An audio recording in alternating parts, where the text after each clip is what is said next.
Love reading for collective Taurus.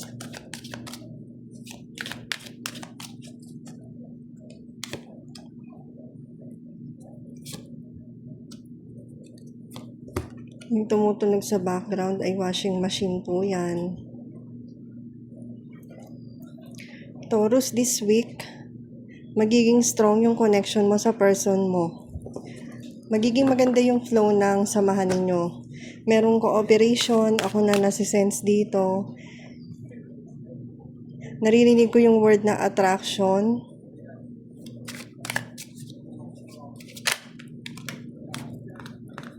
Protective ka ngayon sa person mo or pareho kayo this coming week. And tinatanggap mo yung responsibility sa connection na to sa pagitan ninyong dalawa, which is maganda. Magandang maganda. Ang ganda ng energy ninyo, Taurus. Baka merong isa sa inyo na ma-pride, meron din namang isa na mapagbigay. Nasisense ko yung feeling na nagmamatch kayo. Baka merong isa dito, panganay ka and yung partner mo bunso or vice versa. Meron din akong nasisense na gusto mong protektahan kung ano man yung mga ibinibigay ng person mo. So, hindi lahat makaka-resonate sa lahat ng sinabi ko. I-apply nyo lang sa sitwasyon ninyo kung ano yung kung saan nagre-resonate kayo.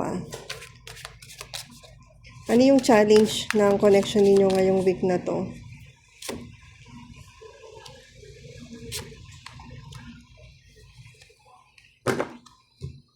Ang challenge ay about sa finances. Kung may business naman kayo ng partner mo. Ano yun? Wait lang. Kung meron naman kayong business, may nasisense ako dito ng mga secrets na nagawa behind the scene. Merong iba dito. Paano ba ma-overcome itong obsession or sobrang lakas ng attachment na to, emotional attachment, na minsan hindi na maganda yung epekto sa connection ninyo. Yun yung downside. Kung gaano kaganda, gano'n naman ka bigat itong nasa polarity ninyo. Maraming fear. Merong iba sa inyo na may fear of abandonment. Ayaw ninyo na mawala sa inyo yung person ninyo. Parang siya na yung tumatayo na sandalan ninyo. Ganun yung nararamdaman ko dito. Taurus. And minsan, sa lakas kasi ng attachment natin sa isang tao, nakakalimutan na natin yung sarili natin. Yun yung dapat nating bantayan kapag nasa relationship tayo.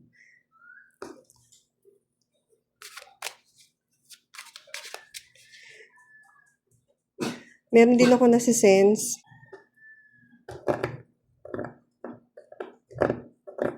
May nasisense ako dito na yung iba,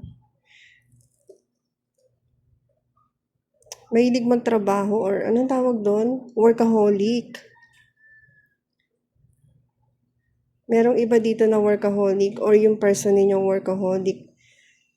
So, yung time with your person, ang challenge. Paano mabibigyan ng time? Tingnan natin, advice sa inyo.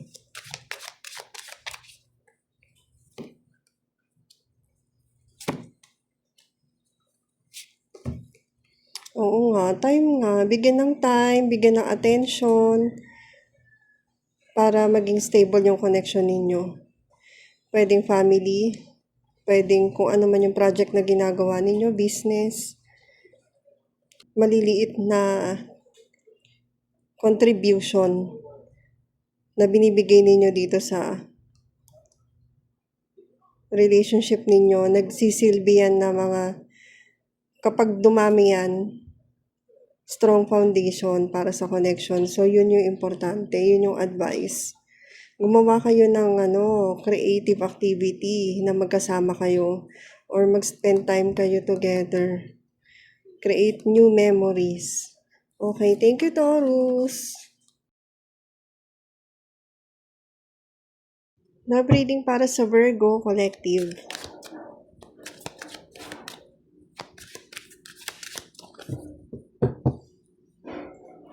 Love reading para sa Virgo Collective.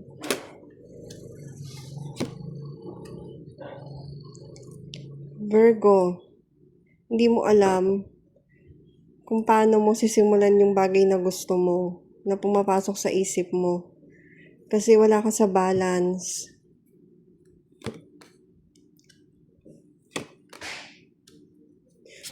Yung iba sa inyo guys, hindi nyo sure kung ano ba yung nararamdaman ninyo dito sa person ninyo ngayong week na to. Wala kayo sa balance eh. Hindi nyo gusto makipag-usap, gusto lang ninyo mapag-isa. Ang daming gumugulo sa isip ninyo ngayon, Virgo.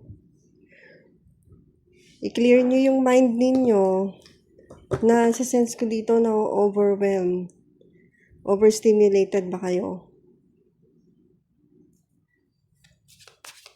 Yung iba naman sa inyo nalilito. Kasi meron kayong hindi mahanap na sagot. So, baka this week, yun yung hahanapin ninyo. Yung sagot sa tanong ninyo na ayaw ninyong i-open sa iba.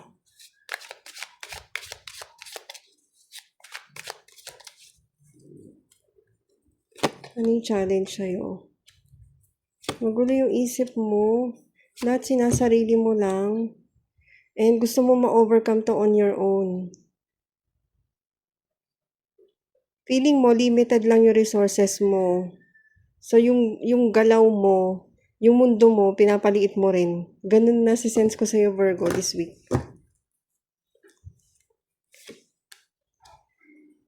Ang ganda naman ito, direct yung message.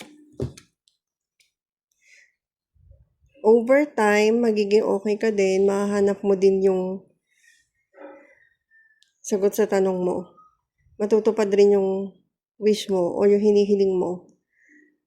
Yung iba dito na sa sense ko, meron kang gustong mapuntahan or ma-achieve na something. Pero minsan on and off ka sa pakiramdam na to. Pero minsan naman, ang lakas ng drive ng interest mo towards dito. Excuse me. Ayaw mong i-open sa iba kasi baka ma-jinx. Pero, tama naman yun. And ang advice nga sa'yo, maging consistent ka sa goal mo, sa steps na ginagawa mo. Ayan. Thank you, Virgo.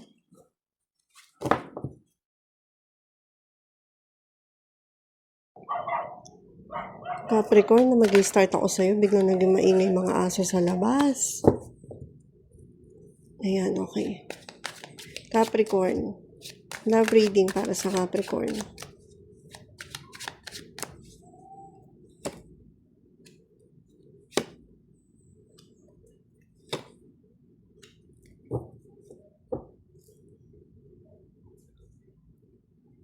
Nag-iipon ka ng pasensya. Masyado mo nang hinahabaan ng pasensya mo dito sa person mo. Or dito sa relationship mo.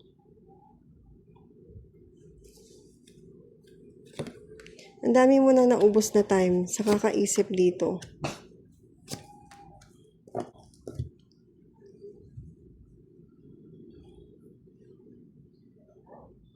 Malakas yung loob mo.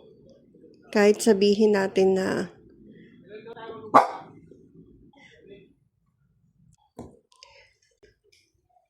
malakas yung loob mo. Kahit sabihin natin na konti lang resources mo. Ang gusto mo, makapag-provide ka dito sa connection and sa relationship mo.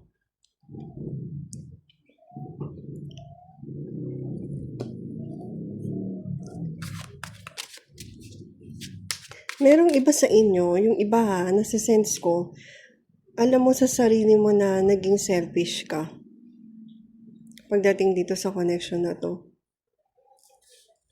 So, ano yung challenge?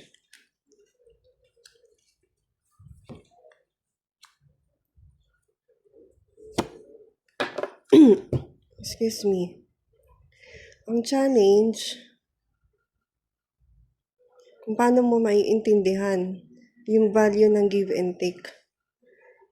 Yun ang napipick up ko dito.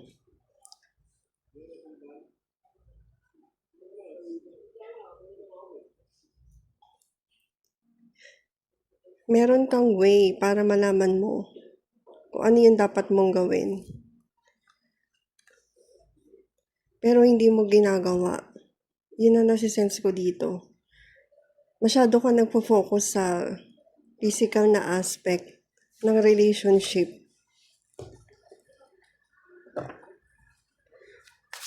Ano yung advice para sa'yo? Naging maingay, Capricorn, nung ikaw na yung nire-read ko. Nag-stop pa nga ako kanina kasi ang ingay. Sa ngayon, ang advice sa'yo, kung ano man yung gusto mo, hindi siya ang mangyayari. And, nag-expect ka kasi, may expectations ka na gusto mong mangyari. Pero sa ngayon, hindi ito yung time para mangyari yon, kung ano man yung wish na yon. So, ayan. Thank you, Capricorn.